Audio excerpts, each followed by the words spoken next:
ça a commencé. Donc moi, j'étais en train de faire mes études en sciences politiques. J'étais en quatrième année et je devais faire un mémoire de stage. Je cherchais, voilà, je voulais plutôt un stage dans le secteur associatif.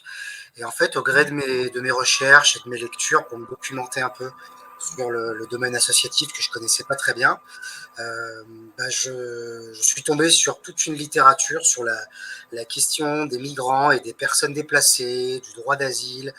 Et, euh, et j'ai commencé à me prendre d'un grand intérêt pour ces questions-là. Et puis plus tard, j'ai découvert en fait au gré de mes recherches que dans la commune où j'habitais, il y avait un groupe local. Je les avais contactés et puis du coup ils m'ont proposé de les rejoindre à une réunion. J'ai fait une réunion, puis deux, puis trois, et ça a commencé comme ça. En fait, j'ai eu la connaissance d'Amnesty quand j'étais ado. J'étais fan du groupe de U2. Et U2 était engagé avec Amnesty. Et du coup, je cherchais en fait à m'engager dans une assoce pour défendre les droits, des choses comme ça. Enfin voilà, j'avais envie de faire quelque chose. Je connaissais pas trop. Et puis du coup, c'est comme ça que je me suis tourné vers Amnesty. Et puis je suis devenu du coup membre assez rapidement. Alors mon engagement, je te dis, ça fait presque 40 ans. Donc en fait, ça a commencé en 84. Pourquoi? Parce que à l'époque, je travaillais en freelance parce que de formation, j'étais rédactrice, traductrice. Et j'ai donc obtenu de réviser le rapport d'Amnesty pour la section française. Et puis évidemment que j'ai lu de A à Z le rapport de cette année-là. Ça m'a complètement bouleversée. Et je me suis dit, il faut au moins que je devienne membre et que je prenne ma carte d'adhésion Amnesty. Et je suis rentrée dans le groupe donc en 84. Et puis, j'en suis jamais sortie. J'ai commencé à militer quand j'ai rencontré ma femme qui venait, elle, d'une famille, pour le coup, engagée dans des assos comme Amnesty en particulier, depuis très longtemps. Et puis, elle était sensible à ça. Et quand on s'est installés ensemble en Haute-Savoie, eh ben, on a rejoint un groupe d'action tous les deux.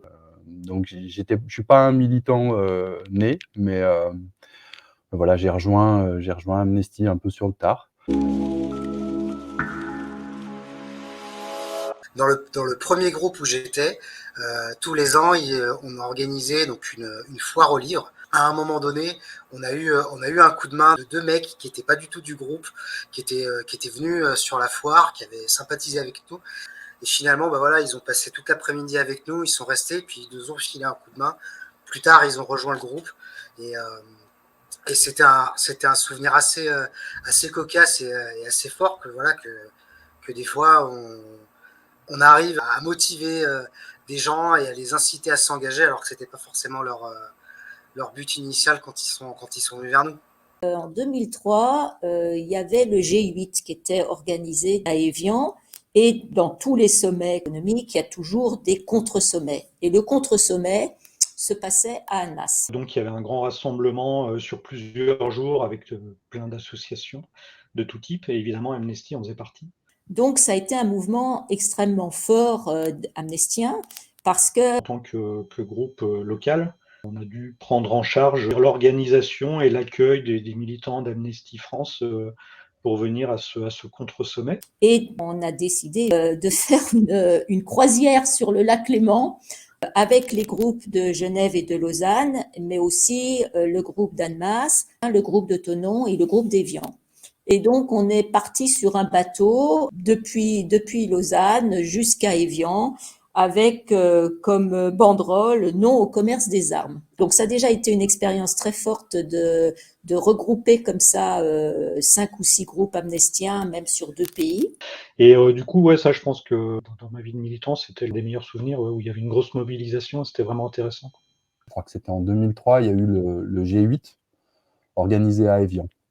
Et il y a eu une mobilisation énorme d'associations contre le G8, anti-G8, quoi.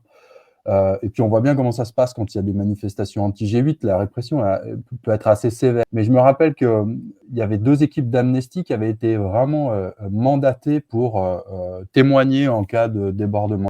Et nous, on se rendait compte là qu'on était dans cette espèce d'environnement où ça pouvait déraper, quoi. On est à l'abri de rien, même dans nos pays soi-disant démocratiques le peuple est plutôt libre et protégé. Voilà.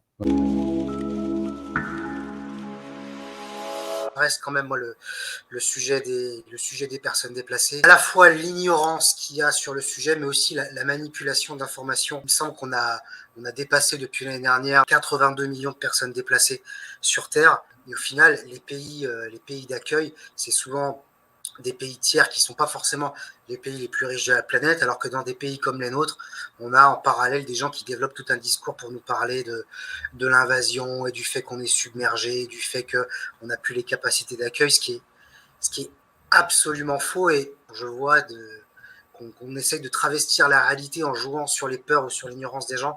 Moi, c'est un truc qui me rend fou. La peine de mort, c'est quelque chose qui m'a toujours indigné, révolté. J'ai jamais réussi à bien comprendre comment on pouvait encore supporter la peine de mort dans tout un tas de pays. Et puis bon, c'était vraiment un sujet central aussi d'Amnesty. C'est vraiment un point central qui a fait que Amnesty correspondait à ce que je cherchais et à défendre notamment cette injustice-là.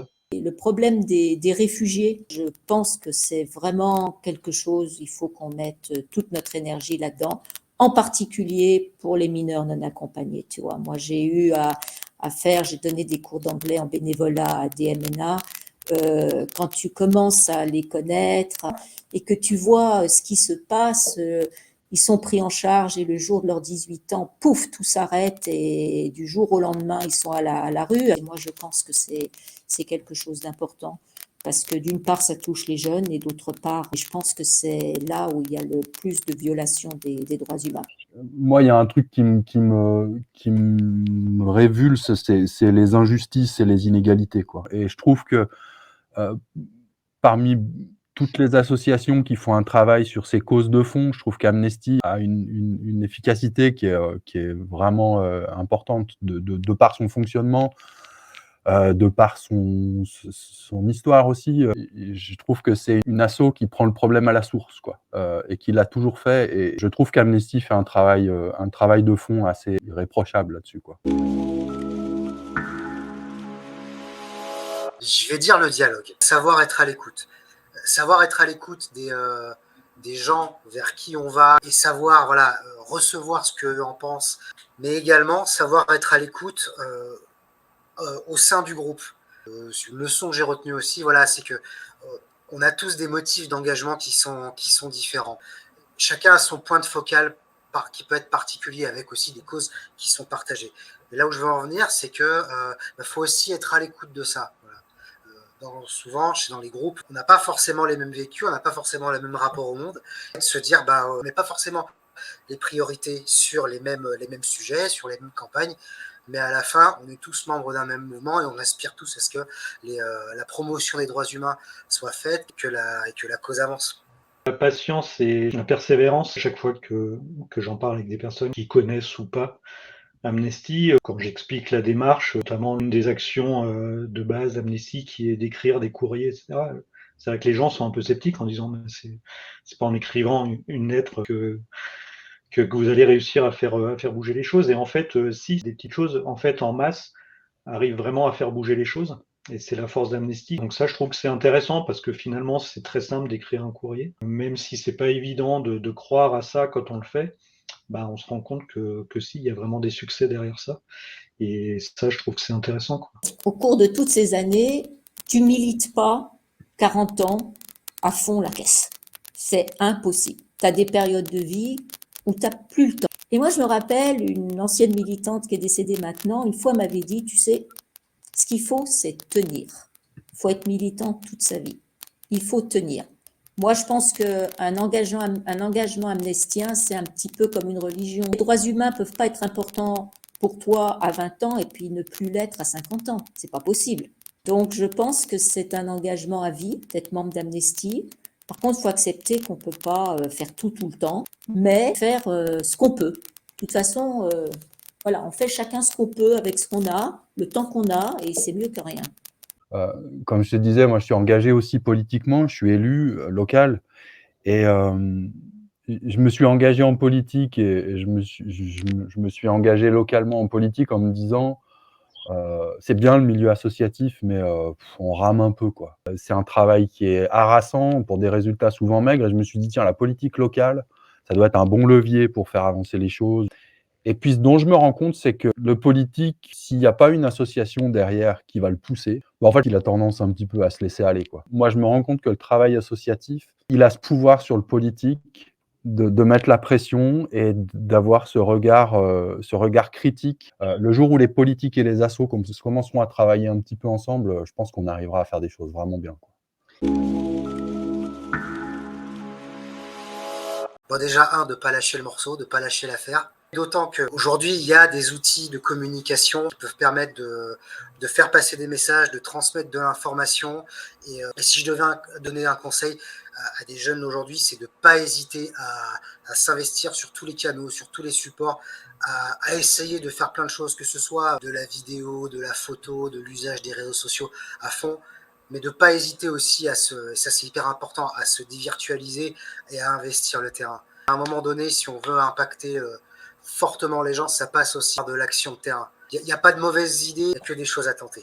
Le seul conseil que je donnerais peut-être, c'est de se méfier de tout ce qui passe sur ces réseaux sociaux parce que je trouve que c'est des excellents moyens de communication, mais c'est aussi super dangereux parce qu'il y a tellement de mésinformations, il y a tellement de discours toxiques, il y a tellement tout.